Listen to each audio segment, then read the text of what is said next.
bring in our panel this afternoon, our political strategist, Grahame Morris and Bruce Hawker. A very good afternoon to both of you. Thank you for joining us. Newspoll number 30. Look, probably a lot of people, Grahame, are sick and tired of hearing about it, to be fair, but what do you think? Does it matter? Well, look, as we've been saying here, by the time we got to the 30th, people were going to be bored. Yep. And they are. I think one of the interesting things that, and I wish it had happened a long time ago, is Tony Abbott today came in under where everyone thought he'd be. Had he done that 12 months ago, 6 months ago, I think we might have a slightly different climate, different political climate, and a different climate towards Tony. So the numbers, we can bring them up here because you're talking about the fact that 28% in the Newspoll said they'd like Turnbull as preferred Liberal leader. Julie Bishop was 27. Tony Abbott, I think from memory, was 13. There we go. So you're saying this is a bit of a reality check of who stands where in the party right now? No. I think in what Tony said. You know, everyone thought Tony Abbott would be there on 30th day going over the top and crash bang. He didn't. And, you know, had he sort of played the game differently 6 months ago, 12 months ago, with that sort of light and shade, instead of bullet at a gate, I think he'd be in a much better position, and so would the government. So the way Tony Abbott has handled this today, you think, deserves a tick? Hurt him badly among his colleagues, and hurt the government.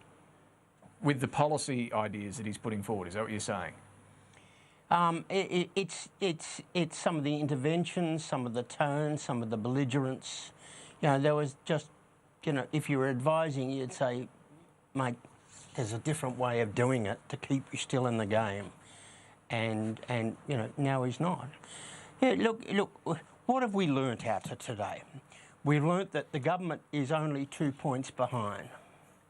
Now, that is gettable. There's probably half a dozen people in this country who know how to shift that 2% off Labor back to the coalition. And perhaps, maybe apart from Matthias Cormann, I don't think any of them are in the parliament.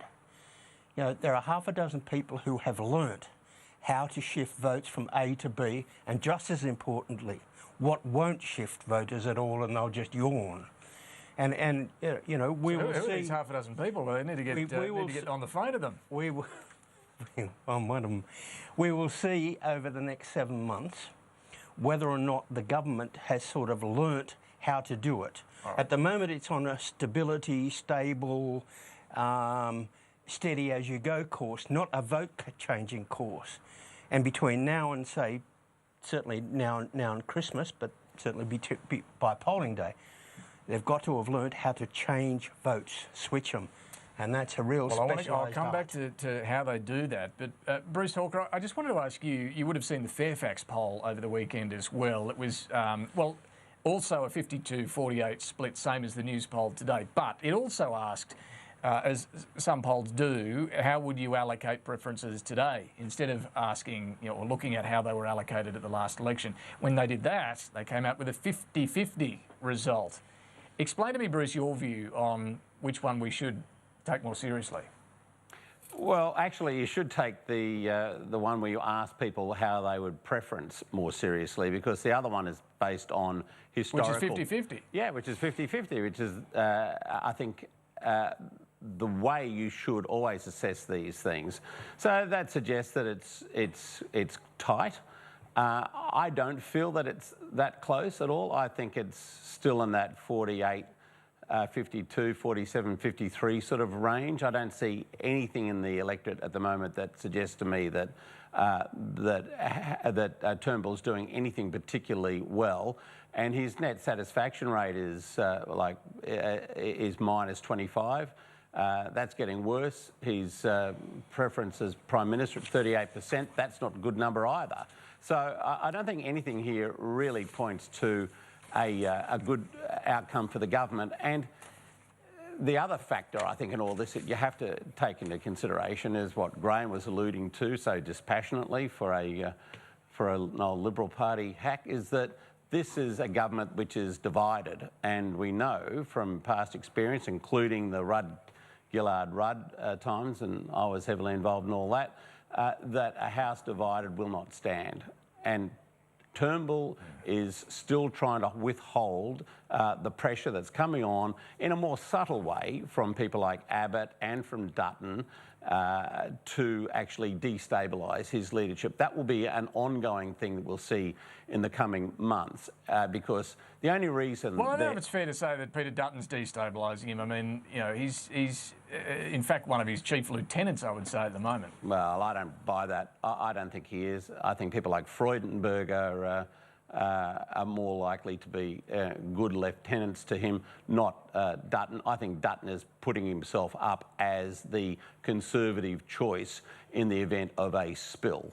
And because they know that Abbott can't do it. See, when Rudd was pushing to get back into the Prime Ministership, there was always a clear preference for him as Prime Minister. That doesn't happen now. You've got Turnbull, still the preferred Prime Minister amongst a group which are not particularly popular. So that's the only comfort that Turnbull can take out of any of this, that there's nobody at the moment who is really presenting themselves as an alternative for the Prime Ministership. That's the only thing that he can take as being comforting. Bruce, just quickly, you mentioned Kevin Rudd there. What did you make of that tweet from him today? A bit of a jab there, not just at Malcolm Turnbull, but at Bill Shorten as well. What was that all about? I don't know, but I think now is not a good time to be opening up old wounds. I think the great thing that the Labor Party has done over the last few years is to mend rather than actually continue to be divided.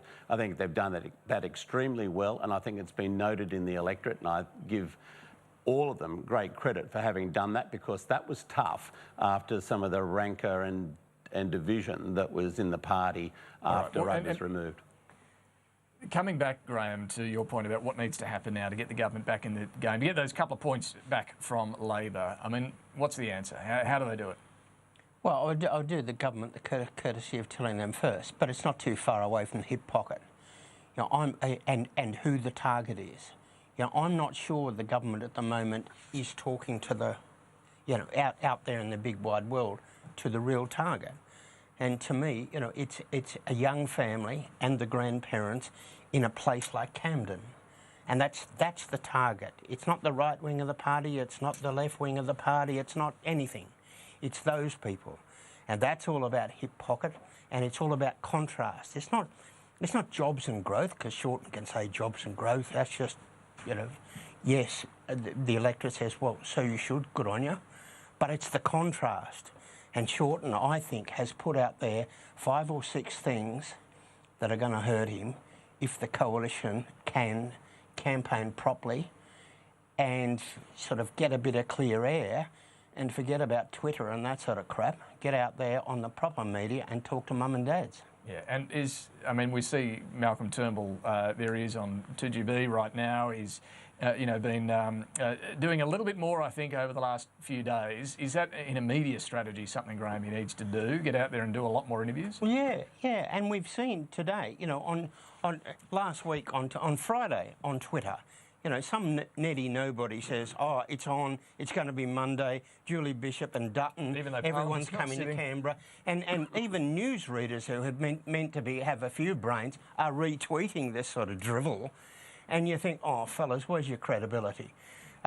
Look, there are, half the press gallery has a pretty fair idea what they're doing.